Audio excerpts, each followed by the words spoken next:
All right. So next up on the docket, we already touched on this one quite a bit. Bayern's big day against Bremen, which was a highly contested fixture, which we kind of joked about last week with Bremen having a lot on the line. There have been some speculation, well, not really speculation, but people have been urging Florian Kohfeldt to play a younger squad, maybe rest some of his star players, just essentially saying, "Hey, you're going to lose to Bayern either way. Go and rest your guys and have them fit for the fixtures that they might actually have a chance of winning to save their spot." Of course, he didn't do that, right? You're not going to go out and do that. And in the end, I mean, they put up a heck of a fight, um, but Bayern able to squeeze that one out, um, become champions.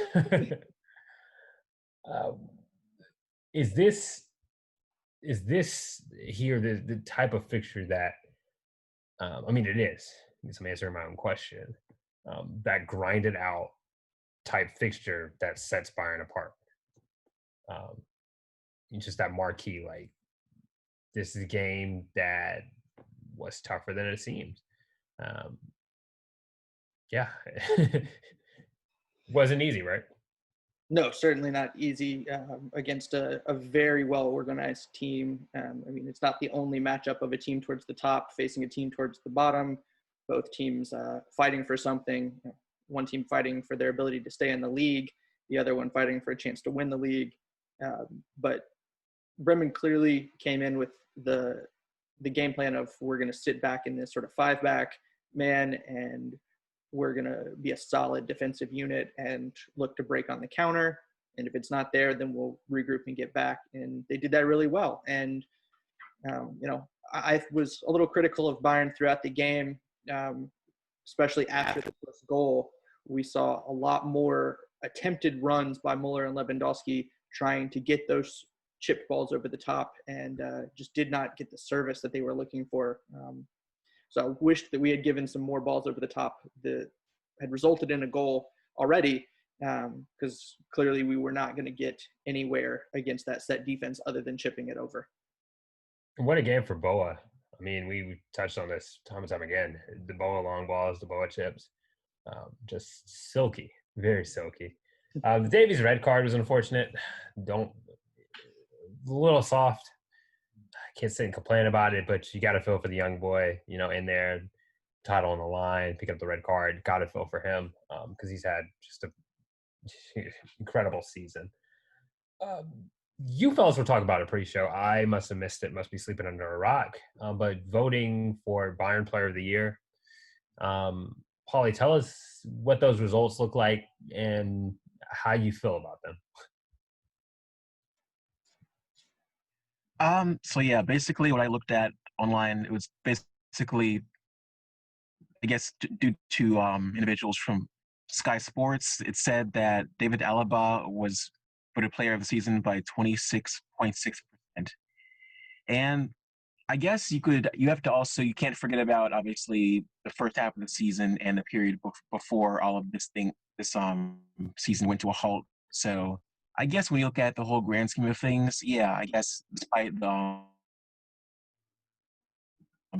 slips near in the current games, I feel like he definitely brought a lot to the table, really, to claim this championship result. Yeah. Although there will probably be a few skepticism overall, since I don't know, we may not please everybody. Who be yours? I mean, I don't know if who can beat Louis, honestly, on this team. But yeah. Yeah.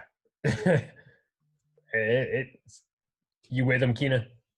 Yeah, I think some of it's a little bit prisoner of the moment or, recency bias. Lewandowski set, multiple records, broke all kinds of records early on in the season, most consecutive games scored, most goals scored in those consecutive games, has had a career year for himself, has been, he scored, over a third of Bayern's goals for the season. So, you're looking at the course of the entire year, it's hard to beat that guy. It is. But just looking at, too, how poor Bayern were defensively just a few months ago. And when you heard news, okay, we're going to run Alaba at center back, not quite sure what that's going to look like. He ended up becoming the best center back on the squad. Arguably, I'd say definitely top 5 center backs in the league, probably top 3. So seeing that and seeing his versatility and what he brought to that back line does mean a lot. Of course, Bayern still, because they play that high line, when they do get caught, it does make him look silly. It does make Boateng look silly.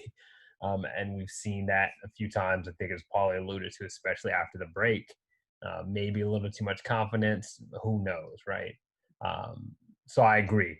Looking at that, and then you look at Lewandowski, just being Lewandowski. It's hard to.